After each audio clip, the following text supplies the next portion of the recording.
জুলাইয়ের 1 বছর হয়ে গিয়েছে, নতুন জুলাই এসেছে, আমাদের আশা আকাঙ্ক্ষা পূরণ হয়নি। মনের ভিতরে সবারও এখনো আফসোস কাজ করে। 5ই আগস্টে এই দেশকে নিয়ে যে স্বপ্নগুলো দেখেছিলাম সেগুলো এখনো পূরণ হয়নি। কিন্তু যে শহীদরা আমাদের ডাকে জীবন দিয়ে গেল, আমাদের যে সহযোদ্ধারা রাস্তায় নামলো, যে আহত যোদ্ধারা রক্ত দিল, তাদের ওই আমানতের কি আমরা খেয়াল করতে পারি?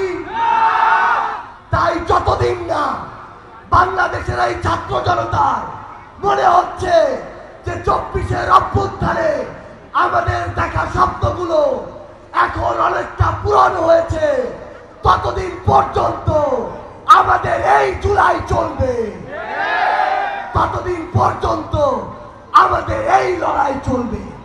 এই বাংলাদেশে, এই উত্তরাঞ্চলে আমরা এতদিন যে বৈষম্যের শিকার হয়েছি, আগামীতে যেই দলই ক্ষমতা আসুক না কেন, ইভেন যদি এনসিপিও হয়, আমরা এই বৈষম্য আর মেনে নিব না।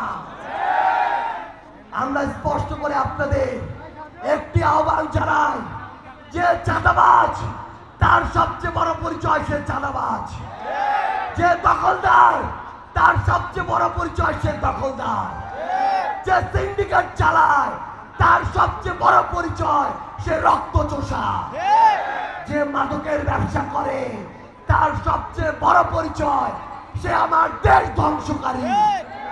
এরা যেই দলেরই হোক না কেন, যেই মতেরই হোক না কেন, যার ছত্র ছায়ায় থাকুক না কেন, যত বড় নেতাই শেল্টার দিক না কেন, এদের বিরুদ্ধে আমাদের ঐক্যবদ্ধ লড়াই করতে হবে।